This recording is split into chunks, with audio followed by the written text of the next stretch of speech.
How's it going? It's Tracy Brinkmann here. Tracy the Ace Brinkmann, your CIO, your Chief Inspiration Officer, coming at you with another episode of Your Success DNA from YourSuccessLast.com. So, have I been asking recently, how's your new year going, right? You're on page 26 of your 365-page book. How's your book reading so far? Boring? Exciting? Do you have the adventure novel? Do you have the love story going on? Do you have the horror movie? Which is it? Or is it just like the book you read last year?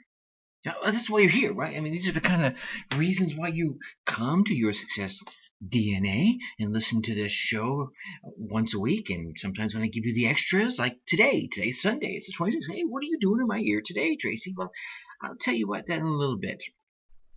But before I go there, I want to ask you a quick question. Do you know the 7 critical steps of success? You don't? You do? Which is it? You do, you don't?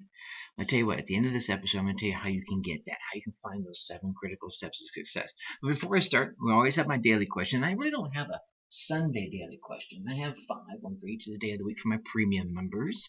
But here's what I'll do is I'll give you Fridays. Fridays actually is going to work really well for today's episode, today's special episode. And Friday's question is, have you done your prep work? Have you? Have you laid the groundwork? Have you done your homework? You see, because one of the things I want you to do is I want you to pick that number one thing that you want in the depths of your soul. Remember the soul setting episode we did not too long ago? Soul setting for goal setting. What's that number one thing that you want in the depths of your soul? And then answer the question. Have you done your prep work? Have you done that groundwork? And today we're going to talk a little bit more about questions. I give you the question every single day, every episode. The premium members get them Monday through Friday. But I want to talk to you about questions in general. See, I talk a lot about questions all the time. Really, I talk about them in the past. I talk about them with every episode. Even a couple of years back, I did a webinar just on questions. They're that important. I did a webinar on questions and how important they are. Because if you think about it, as a motivator, a friend, I'm a father to some people, I'm a coach, whatever you may personally call me as I'm talking to you in your ear, they are the very core of what I do. And they're at the core of what you do along your path to your success at last, which is why we're here, right? Your success at last, right? A little DNA. See, what I do, of course, is I need to, for what I do, I need to build some rapport, but I need to actively listen when I have a person in front of me, and then whether it could be a friend, could be my daughter, it could be a client, could be whatever. I need to build some rapport. I need to actively listen. But if I can't, or I don't ask those right questions at the right time, I'm really unlikely to be able to help them get any change, or more importantly, to get that lasting change. And that's why you're here, right? You're looking for those little nuggets, those little tidbits, those little bite-sized nuggets where you can get that lasting change. And then you're really kind of here to find out how to make that change and to make it last, right? Of course you are, right? I'll have the tough ones. All right. So, like you said, I don't know, 2 years ago, maybe a little bit longer. And I did the webinar on questions. And it was all of it, the whole entire hour long was talking about questions and their importance. And it was recently, like last Thursday, 4 days ago, having a real tough day. It was, one of those days you get up and you got a great mood, and then bam, one thing happens and it all comes crashing down around you. And actually, it wasn't Thursday, it was Friday, so it was only 3 days ago. And I could hear the questions ringing in my head that I was asking myself. And let me tell you, ladies and gentlemen, they weren't all good ones.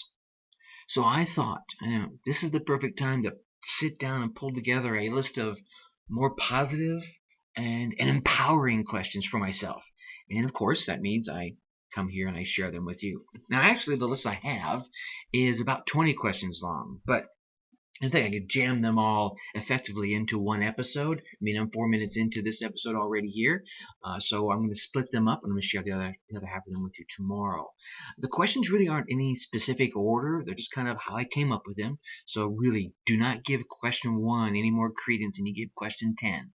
And I really, at the end of this, I'll probably remind you again, I really want to hear your thoughts and your comments and your questions, right? Your questions on the questions in the comment sections, whether you're listening to this on Stitcher or on iTunes or from my website directly, or or from Facebook, drop your questions right into the comment section. I really want to hear which ones were your favorites, which ones kind of, spoke to you, which ones I may have missed, right? I mean, I'm sure there's probably questions that you asked yourself in your good times and your bad times.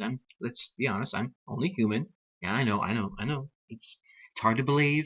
I'm such an awesome person on the podcast, but I joke, I jest.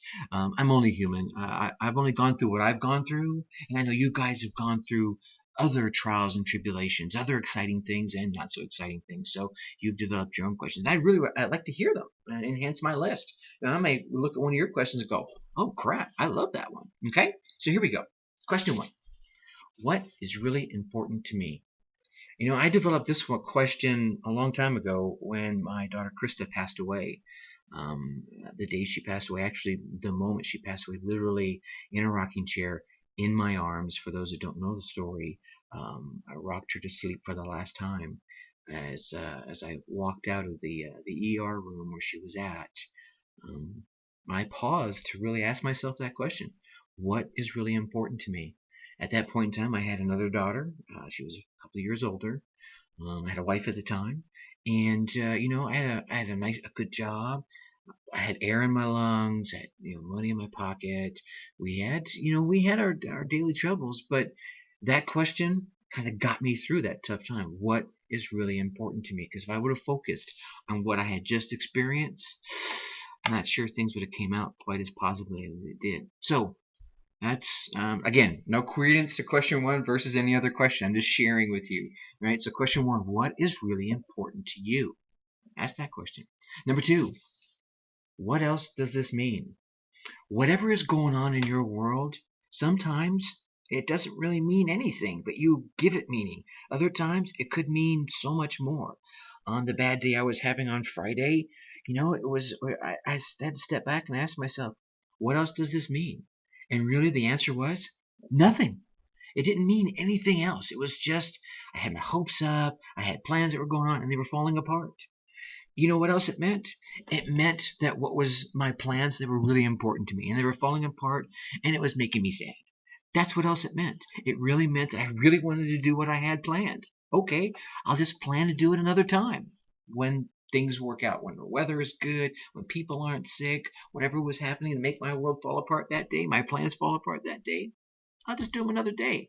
What else does that mean? It was important to me. So whatever's going on, ask yourself, what else does this mean? Because sometimes you'll find you're being hurt, you're being mad, or you're being happy about something. And there's an underlying message that maybe you're missing. Okay. Number 3, who can help me? I say this time and time again. You're going to have a mastermind. You can have what I tell you in my ebooks, in the book I'm writing, your Who Unto crew. Benjamin Franklin started that way back when. You can do things on your own. You can.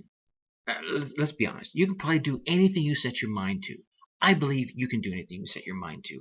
I've been able to do everything I've set my mind to. Okay? So I believe that in you. But when I've enlisted the help of those who have gone through it, success leaves a trail, ladies and gentlemen. If I can find the people who have traveled, blazed that trail in front of me, so to speak, I can get it done a whole lot faster. When I was in Toastmasters, I wanted to have the number 1 club in the district. And I was able to do that, not on my own. I did that with the help of those that had achieved that same level of success with their clubs in the past. What did they do? How did they do this? How did they get the membership involved? Yada, yada, yada. I could have tried all kinds of things, trial and error by myself, decided not to.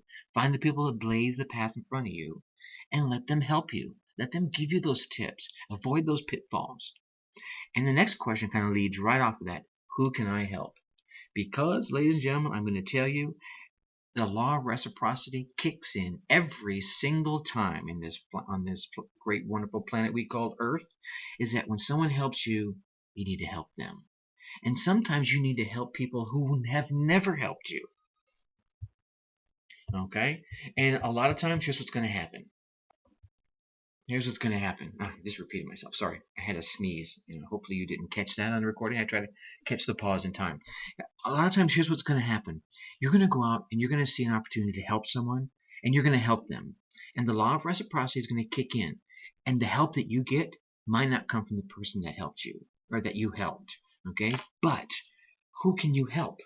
What can you do? What knowledge that you have that you can share with them? What experiences that have you gone through that you can help keep them from going through? What experiences have you gone through that you can help them get to? The good ones, of course. The bad ones, the ones you don't want them to go through. Who can you help? All right? Be a part of their mastermind. Be a part of their 1-2 crew. Be the leg up for them. Be that shoulder that they need to cry on. Okay? All right.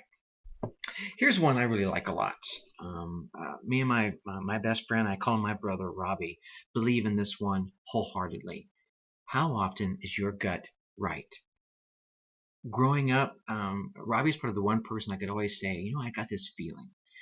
And that resonated with him. So we shared a lot of personal insights growing up. He's become my brother, and I don't have a biological brother, but if I was going to have one, it would be Robbie. And we are always, talking to each other about, my gut tells me this, and my gut tells me that. And I'm willing to bet, if you're the kind of person that listens to this kind of program, you get those gut feelings. Here's my question: how often are they right? And on that same question, you now look at how often have you gotten a gut feeling and not gone with it, and then kicked yourself in the rear when you said, my gut told me, right? Okay, so that's a very important question to listen to. Next one. What would the world be like if you would just give yourself a break? Sometimes we are our own worst critics. And I say sometimes as in meaning 99.5% of the time, you are your own worst critic. You're nodding. I know I can feel it through my headphones right now. You're nodding, going, "Yep, you're right, Tracy. I'm tougher on myself than anyone else on the planet." And it's the truth. We are. We're really brutal on ourselves. Successful people are tough on themselves. Okay? So, what would your world be like if you'd give yourself a break? If you'd go a little easier on yourself? Yeah, okay, you didn't do it 100% right, but gosh darn it, you did it 90% right. And everyone else hasn't even done it. Okay? Look at it from that perspective, right? How would your world be then? Would you have a little bit of less weight on your shoulders? Do you feel a little better about yourself, right? And that feeling a little bit better about yourself is going to help you try the next step and the next step. What would your world be like if you were give yourself a break, go a little bit easier on yourself, all right? Here's another one I like. What would you do if money was not an option? Now, this is not my question. I got this one from a seminar where I was at with, was it Tony Robbins? Maybe it was Brian Tracy. I think it was Brian Tracy. If money was not an option, what would you do? Right? If you had however much money you needed in the bank to feel secure, what would you do with your life? What career would you travel? What travels would you do? Right? Well, how would you change how you raise your kids? How would you change how you live? What would you do if money wasn't an option? That's a very important question, because then it kind of help you level set of, if I didn't have all these other things bogging me down, this is my true passion. And I keep telling you, if you don't know what your number one goal is, that is your number one goal. And that, ladies and gentlemen, is probably one of the number one questions that will help you get there. All right? I can't stress that one enough. All right, last three. Look, this is a good thing I broke these down into two sections, because we're 13 minutes in already. Question number 8. Who can I, or you could also phrase it as, who should I forgive? Man, oh God, you can spend your life going around carrying grudges, carrying burdens, begrudging the whole world, whatever trials and tribulations you've gone through. Yeah, that's not going to help you. It's not going to get you anywhere. Just sit down and forgive. Probably one of the easiest ways you can do it is sit down and write a letter. Write a letter of forgiveness to the person that hurt you. You don't have to send it to them. They don't even have to be alive. They don't have to be around. They don't even need to know that you forgave them. It will just do your heart golden piles of good. And that probably didn't make a whole lot of sense. It would do you so much good. Lift such a heavy burden off your heart and your soul, off your shoulders, off your mind. If you just said, you know what, I can't carry this with me anymore.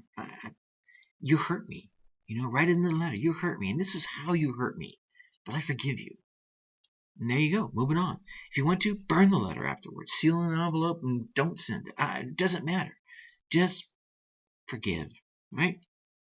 Number 9, what am I truly grateful for? This one comes right off the first one I gave.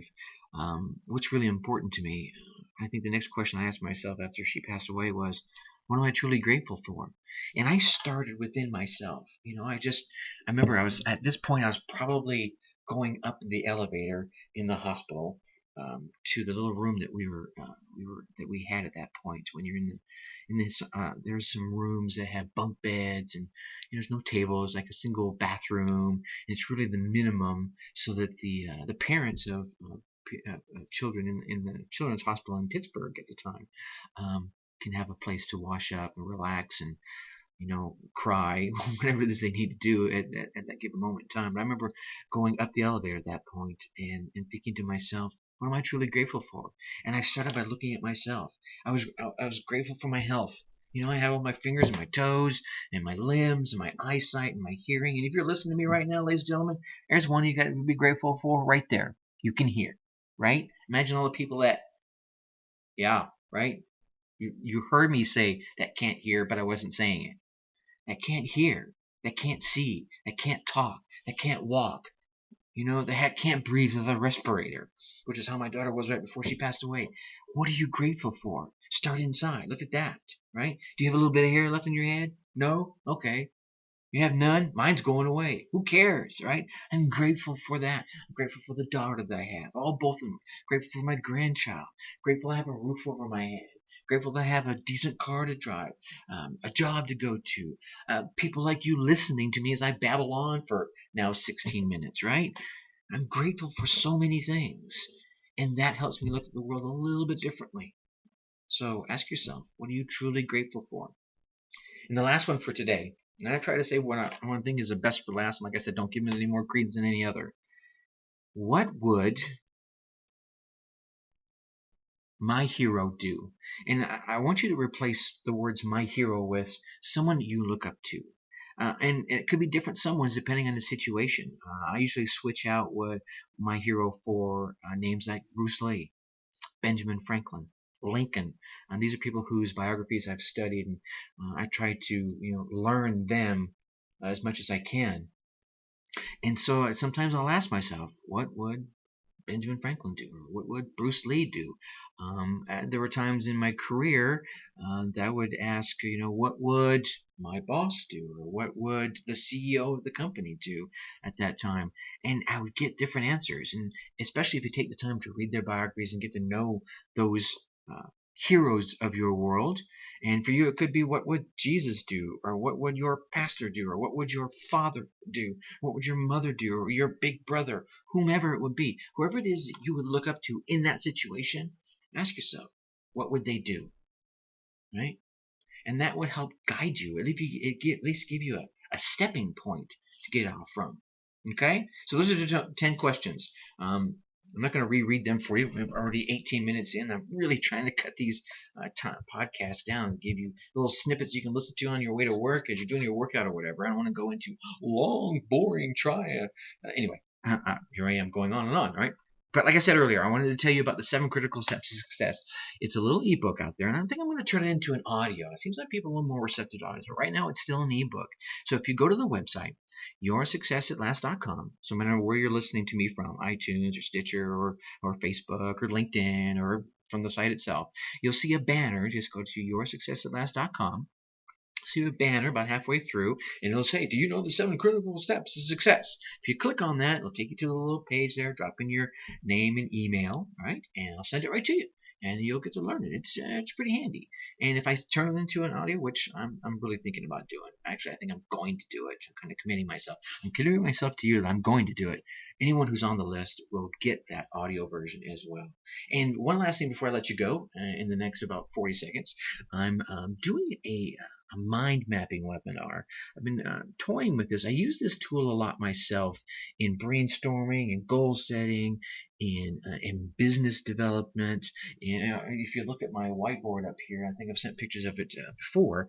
I do a lot of mind mapping. Mind mapping is a really handy technique. So I'm going to be doing a webinar on that. If you're interested, shoot me an email at Tracy at successatlas.com, and I'll get you started. I'm going to put up a little banner up there on the webpage for people to start signing up for that as well. It's going to have a lot of great content. We'll take you through some free tools out there that help you do mind mapping, teach you some techniques on using it for everything from business to personal and goal setting. And you'd be surprised how powerful a technique it is. So with all that, I want to leave you as I always do. Think successfully and take action. I'll talk to you tomorrow with the other 10 questions. Bye-bye.